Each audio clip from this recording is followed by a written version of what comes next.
Hi Capricorn, this is Jov. Welcome po sa ating channel. By the way, Capricorn, this is your timeless Kabay Tarot reading. Gamitin ng reading na ito bilang kabay lamang. Tandaan Capricorn, ito po ay general reading.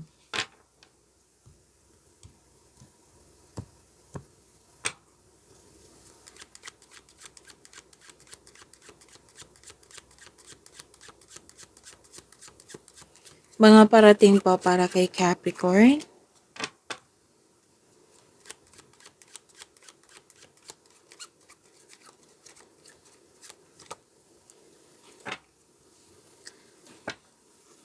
New, fresh start. New beginning po. May nakita ko ditong bagong simula sa business partnership, bagong simula sa negosyo, trabaho, kakapasok lang, oo.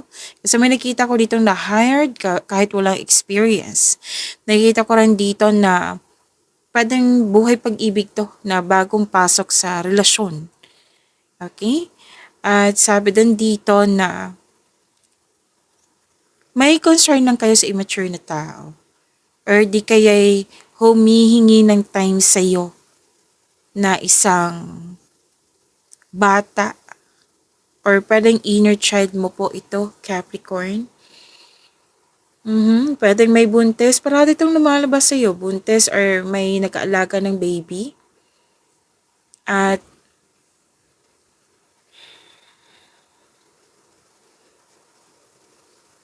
may ginagawa kayo dyan na bago na willing naman kayong harapin at bigyan ng aksyon. Like, wala kayong experience nga eh. Yung sinabi ko nina, di ba na may na-hire kahit walang experience.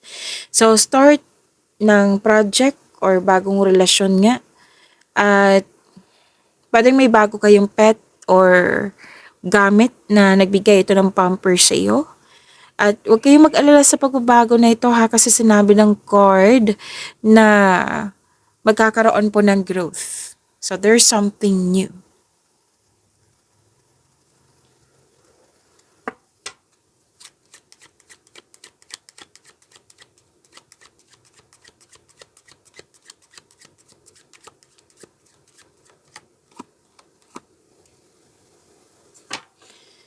Okay, so this is an act of an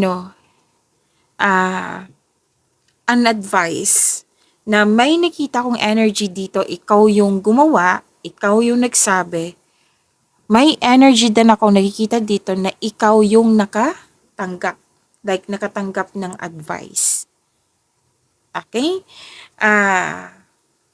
May nakita kasi akong concern dito sa health condition, na may health condition. Yung need for emotional or physical healing. Oo, na nagkaroon ng medical concern, na an emotional wound you need to bandage up. Oo. Na need for care. Like, pwede din nang nanood dito isa doctor. Opo. Kasi may nakita talaga ako ditong kailangan alagaan ng sarili. Like for example, kung ikaw man tong nag-advise na madali ka mag-drain. So, kailangan mo ng vitamins. Magpa-check up ka sa doktor para mabigyan ka ng tamang vitamins. Diba? Hindi naman pwede na self-medication lang yan. So, kailangan talaga na magpa-check up sa doktor para maibigay sa iyo yung tamang vitamins. Okay? Pwede din ikaw yung nakatanggap ng advice na kailangan talaga alagaan yung sarili. Pwedeng nagpa-check up kayo sa doktor or may taong malapit sa'yo nagpa-check up sa doktor. Yan.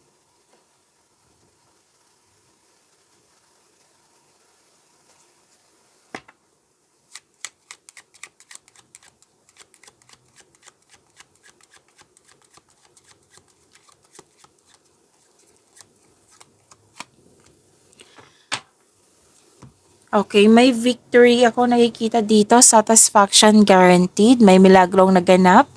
Pwedeng may nabenta or tumaas yung sales mo.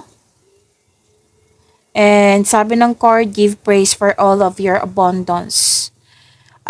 This is good luck, success through good fortune. Yes.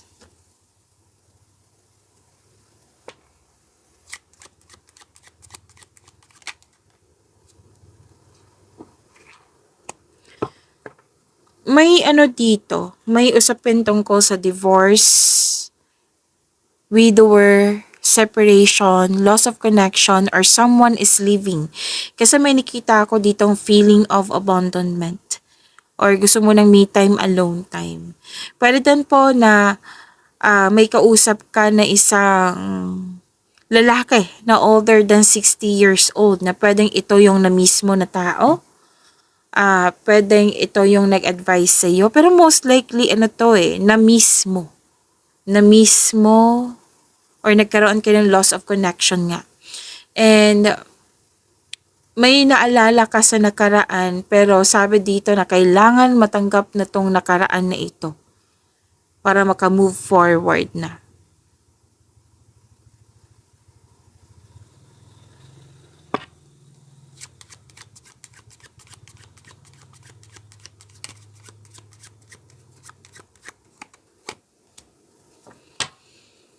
Okay, may ligawan, love, romance, attraction, affection. Opo. At may ano din dito. May mangyayaring promotion, pagtaas sa kita, sweldo, allowance, or na yung posisyon. Andito pa rin yung growth and expansion. I believe this is about your career and money.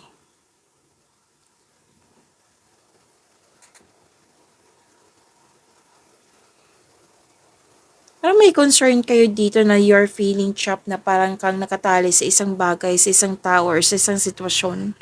At ikaw ay nahihirapan. Pwede din nahihirapan ka sa pag-follow ng rules or nagkaroon ng limitation. Na ito yung nabigay ng loneliness. Yan. Okay. Sabi ng card, stop punishing yourself. Okay? Kasi magka-create to ng blockages. May loss of connection pa rin dito. Oh. Gusto mong me time, alone time. So, paulit-ulit yung mensahe which is different cards po.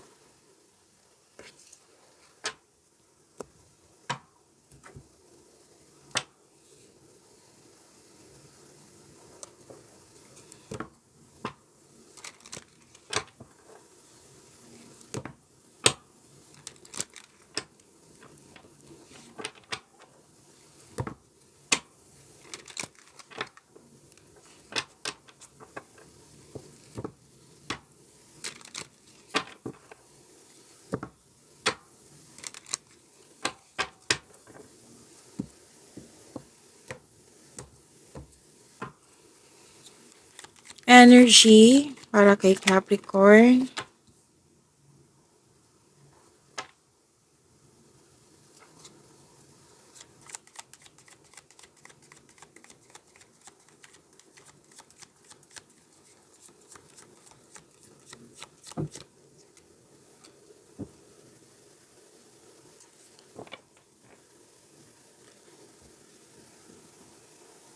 Okay, pasensya na po, naputol yung video.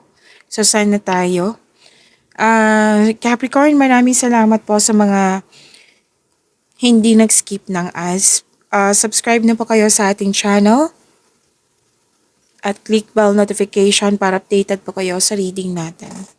Para po sa mga gusto magpa-reading po, comment po kayo ng personal reading and check my reply sa comment section.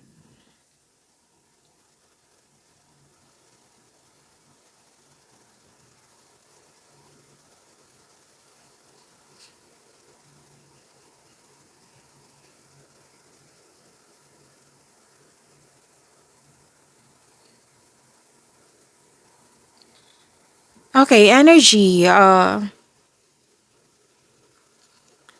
May mabilisang desisyon. Darating na yung inaantay mong mensahe. At may parating na blessings na magbibigay saya sa'yo. Maaring may travel na magaganap or isang bagong tao na darating sa iyong buhay. Umiwas po daw kayo sa toxicity. Sabi ng yung card. At may event invitation or may nag-ask sa'yo ng date. May travel. Wow, isa o maraming alok o idea ang darating sa'yo. So, please expect na magiging busy kayo sa inyong mga ginagawa ngayon. Exciting opportunities ang sinasabi po dito. Magkakaroon po din ng financial stability, nagkaroon ng abundance po. So, expect nyo talaga kasi movement yung mga nakikita ko dito na magiging busy po kayo, Capricorn.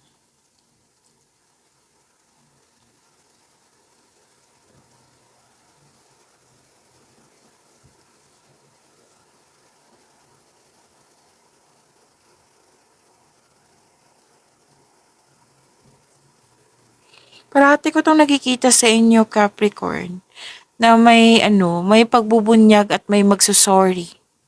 Pwedeng ikaw to, pwedeng siya. Oo. So, this is also means, kailangan kasi may nagkamali. Ang nagkamali na ito, pwedeng kayong dalawa. Kasi sinabi ng card dito, accept your mistakes as well sa person na ito so you can successfully let the past go. Parati ko itong nakikita sa inyo na may babalik talaga. Pwedeng ikaw. Kasi may energy kasi general reading to eh. Pwedeng ikaw, pwede din po siya na may balak na bumalik para humingi ng tawad. So kung mangyayari to, seek forgiveness in order to move forward.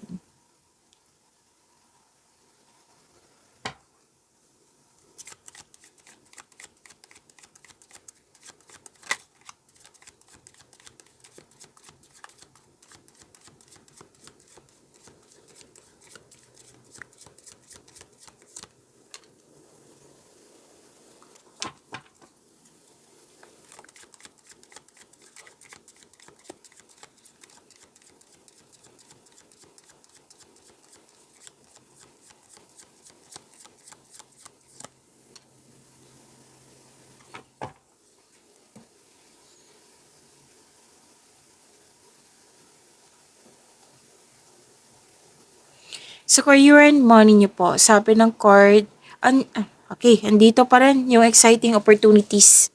Claim po, may job opportunity din ako nakikita dito or new source of income.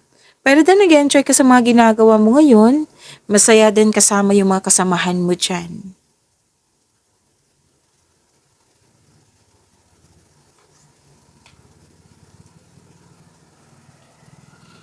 Wow ha, ang ganda ng cards mo. May promotion ng dahil sa kasipagan. May financial growth after a period of struggle. And your discipline and hard work are paying off, so enjoy this time. Nagsumikap ka at deserve mo itong tagumpay na ito. Sabi ng iyong card.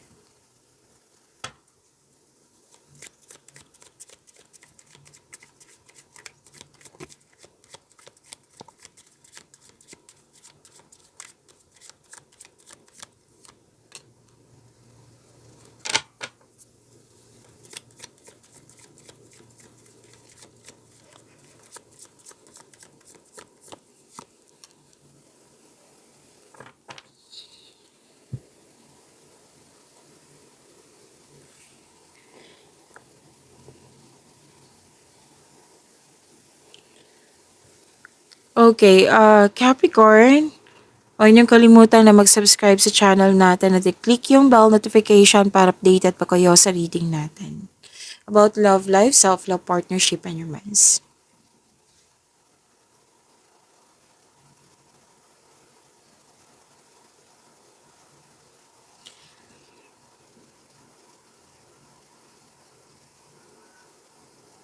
Lumabas din to kanina na may plano kayo magdagdag anak or maglipat bahay para bumuo ng pamilya. May nakita kong ganyan sa mga may relasyon sa buhay mag-asawa. At sa mga single po, may nakita na ako dito na blooming, kumbaga may ligawan na, nagkasundo na.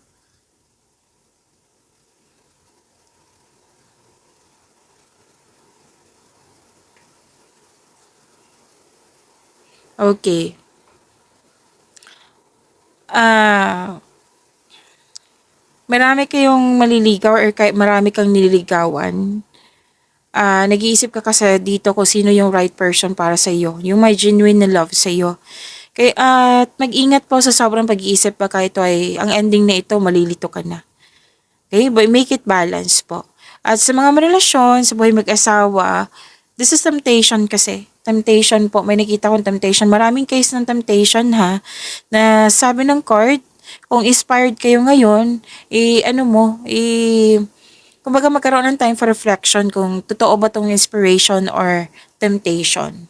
Basta po, mag-ingat sa temptation, protektahan nyo po yung inner peace nyo po. Okay?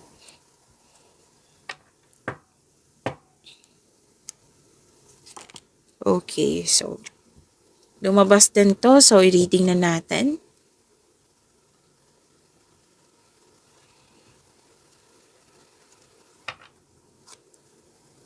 So, this is Queen of Wands. Reading natin yan.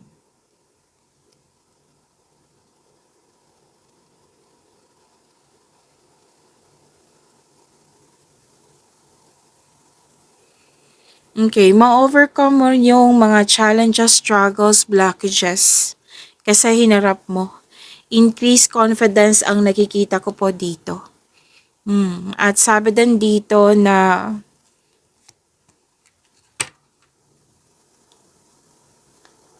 same pa rin to. Strong and confident kayo sa inyong sarili at compassionate kayo sa inyong koneksyon sa isang tao. Okay, so yan po. Pag-imani niyo po yung blessings sa binigay sa inyo, Capricorn. See you tomorrow. Maraming salamat.